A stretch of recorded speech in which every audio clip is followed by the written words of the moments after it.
All right. Welcome to Willow Legal Group's Coffee Chat. Today we are joined by Ellen Davis. She's the president of Life Health Home Insurance Group.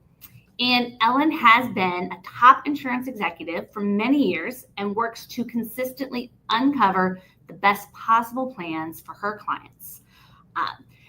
The need for proper insurance education is at the core of everything that Ellen does. And one of the reasons that we love working with Ellen, because we approach things very similar with education first, so you know what you're doing. She is truly committed to the satisfaction of her clients and their families.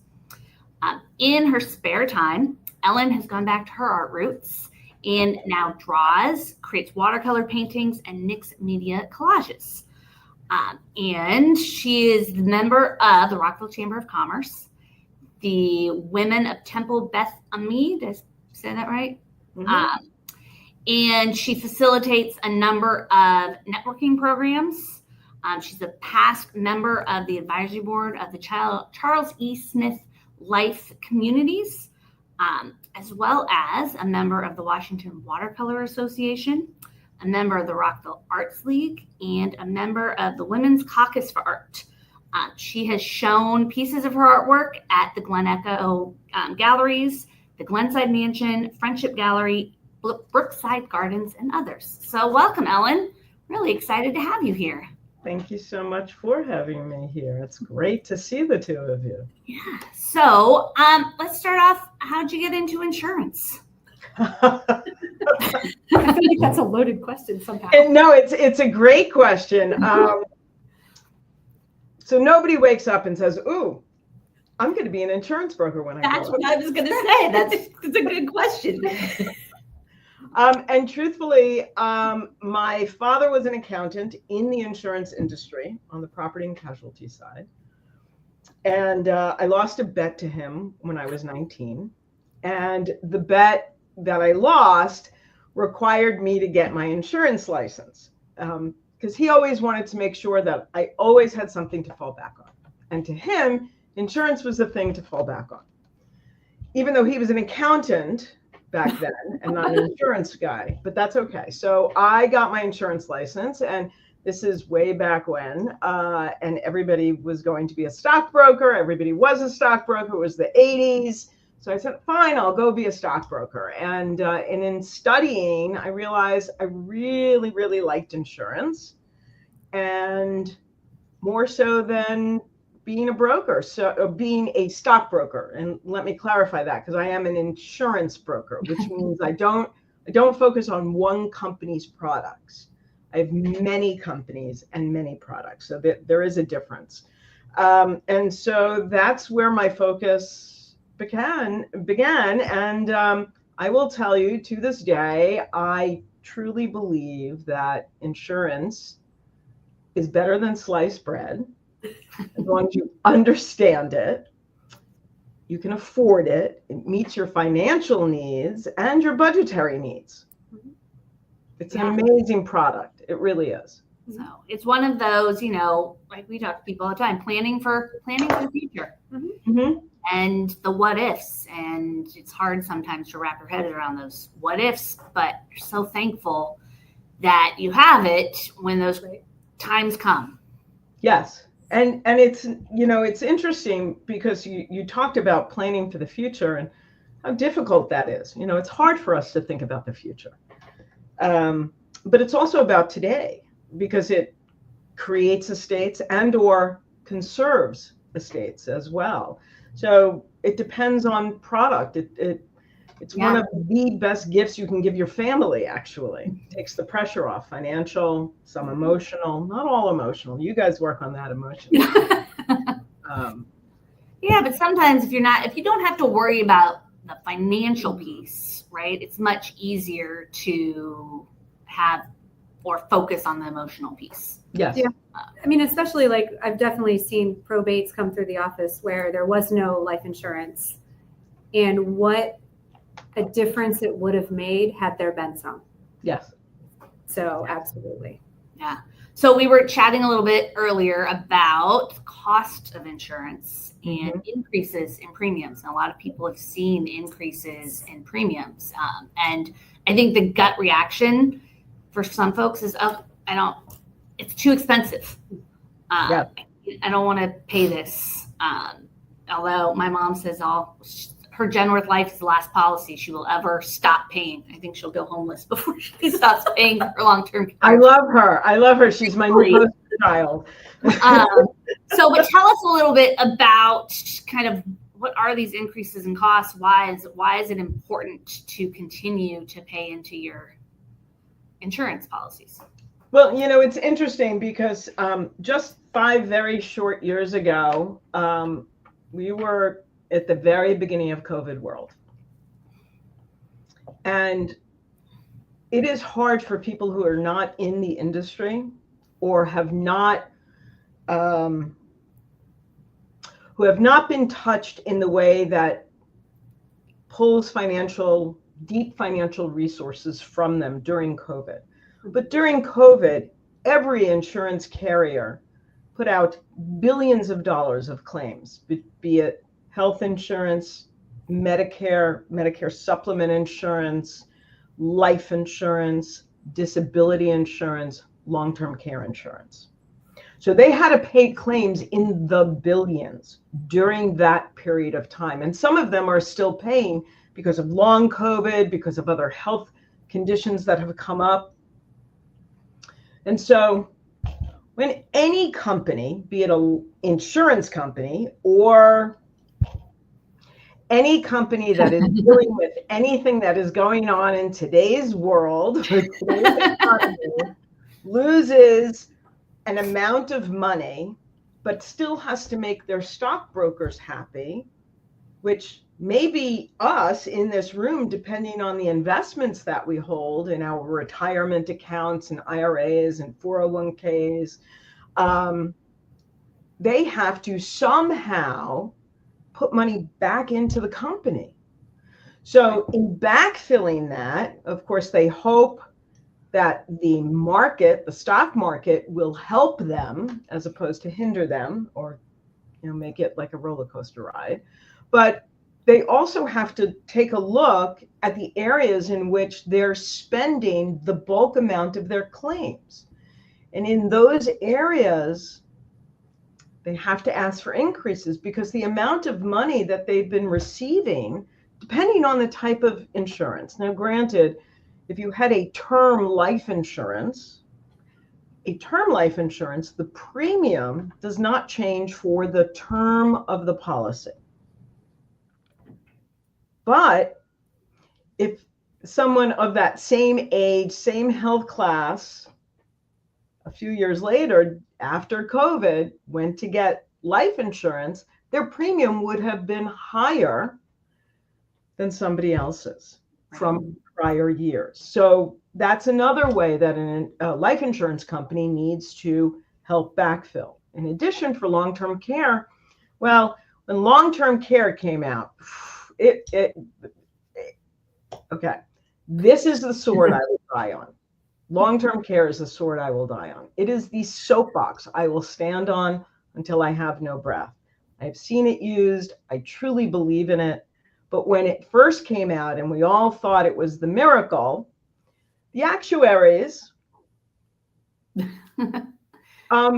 miscalculated the fact that there were so many of us that would live longer, have more chronic diseases, likely due to the fact that there have been great advances in the medical industry, pharmaceutical industry, preservatives that are keeping us alive and or hurting us. Who knows? It's another topic for another day, but we're here and we are living longer. I mean, you go into a card store, you can find cards for people who are 100 years old for their birthdays. I mean, it's not uncommon to see an entire row. I mean, you barely ever saw 70s or 80s. 80s never when I was growing up, maybe 70s. So it's a different world. We're living longer. We have more chronic illnesses, either short term or long term. Yeah. So, and I think the change in the family unit too plays into some of that, right? You have less older adults living at home. Yes. With their kids, with everybody spread out. So. And sometimes it's not just your parents that are living with you. Sometimes it's your adult children that are also living with you. And so as part of the sandwich generation, when I talk about the sandwich generation, do you remember Dagwood, the comic strip? He used to always make big, huge sandwiches. Yeah.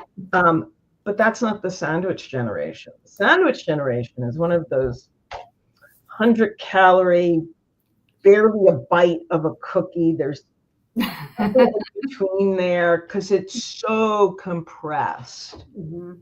There's no space for that, for the middle people. You've got your parents to care for, your either younger children or your adult children. And that in and of itself, I always say healthy caregivers become ill caregivers if they don't take care of themselves. And we tend not to do that when we're caring for others. Yeah, so true. Oh, that's a good one. Yeah. So what's one piece of advice that you wish more people understood about insurance? Ooh. Actually,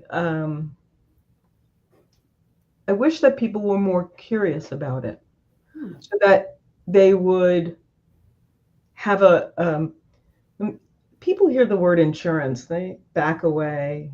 They don't want to talk about it. I could be in a room of 100 people. Nobody wants to talk to me about insurance, and I'm not looking to talk about insurance, but nobody asks me even what I do after, or what's it like to be an insurance broker once I say insurance broker. They're on to somebody else, and that's okay.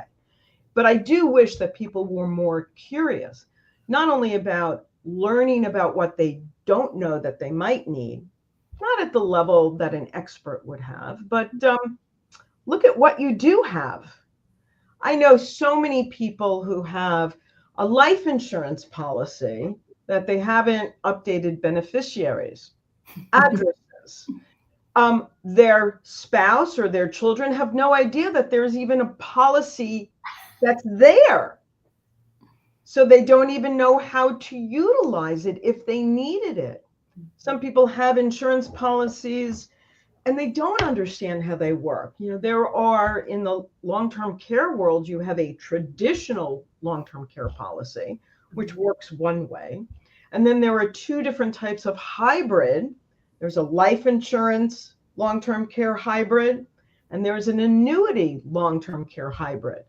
And people who take them, which they are looking out for themselves and making sure that their families, their children primarily, or other people in their family are not burdened by the care of either, again, short-term illness or long-term illness. And long-term could be cognitive as well, Alzheimer's, dementia, as opposed to something physical.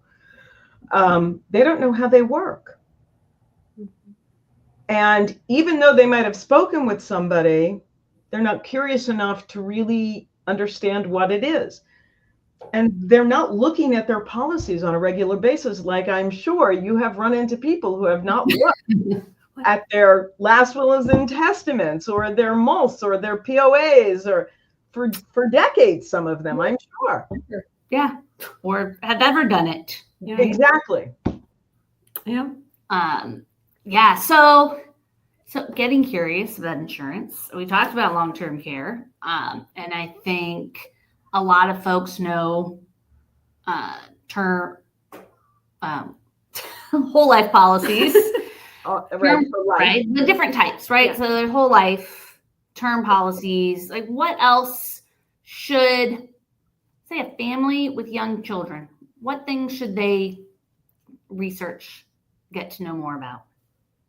Oh, Well, okay. So families with young children, first thing I would say is life insurance. But I'd also maybe jump back and say, make sure you understand how your health insurance works, especially if you have active young children. Huh. We were just having conversations about a 5-year-old who was on climbing fences At a baseball game. At a baseball game, sure. I mean, you talk to any orthopedist and they'll say trampolines and monkey bars keep them in business. I'm sure. And my kids will visit one day for both of those. Right. So understand what it is, because, people sit there and go, oh, my benefits are terrible. I have a high deductible, but then you have a lower premium. Or my premium's so high, but you have either a low deductible or very low co-pays. People don't understand that co-pays don't apply toward deductible. Mm-hmm. They don't understand what it means for co-insurance or maximums out of pockets. Understand what you have either by your company's policy. Know what your company's offering. And if you don't know, hopefully your HR department does. And they'll be able to explain it. But your HR department may not be an insurance specialist. So find one. Talk to them. Find out try and understand what you've got. So on the health side with young people, young families, absolutely. When it comes to life insurance, no question. No question. I mean, that's one of my first go-tos. Term life for a young family, depending on where they are in the age range of 30 to 45, 45 to 55, different things. Their needs are different. But I think of you, Megan and Lindsay, when I talk about the fact when you have children under the age of 18, never, ever, never, ever list your minor children on any policy or bank account directly. Yay. Don't do it. And people don't know. They don't understand why. Why can't I just want them to have it when they're 18. Well, what? Really? And I love asking them, if you were 18, you had nobody helping you make decisions, and all of a sudden you were given $10,000, $50,000. Oh, I'm sorry, $1 million. What would you do? And the horror of that. Oh my God. Yeah. So yeah, no, life insurance and planning with you guys, they have to go hand in hand, because it has to be part of a plan. I think another thing I like to tell people too is to talk to their employer about what kind of disability insurance they have in case they have, they're unable to work for a period of time. And especially if you're self-employed, you should probably have some disability insurance at some point. Yeah. So when you work for a company, if you're not working in a hospital as a doctor or in a large law firm, sometimes employers have short-term disability, which usually covers up to 2 years. But any of those benefits are then taxed because it's an employee or an employer-employee benefit, which is okay too, because it can help offset how much you need on an individual basis. So even the doctors and the lawyers and the accountants and any other professional business person or employed person, you would look at, if the company gives you X, but you make Y and there's a differential there, you can then do something on a personal basis. You don't pay any taxes. When you use the product, yes, the money comes post-tax, but it's yours. So if you ever leave the company, you still have something. So that's also very important. Yeah. Wow, so many good things to get curious about. I do love insurance too. We don't even sell it. But that's why we have Ellen. Exactly.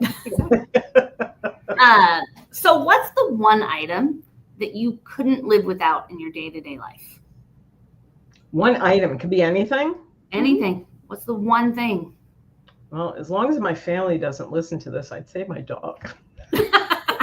We won't tell them. Actually, it would be my family. That's not an item. I get that. I think your dogs count in the I think the dog counts in the family. Yeah, dog counts in the family, so that's not really fair. My phone, which is terrible. We get that one a lot. We do get phone a lot, and I feel like everyone feels bad for saying it. Yeah. I mean, tell me a place. I'd say the beach. You know. What do you got to take with you to the beach? Yes, please come. Yeah, I'll come.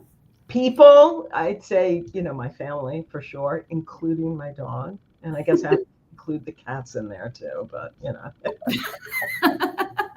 If you're being fair. Yeah, the whole family. It's the family. Yeah. Awesome. Well, this was wonderful. Thank you, Ellen, for joining us. We're going to put Ellen's contact information in the comments if you want to reach out to her.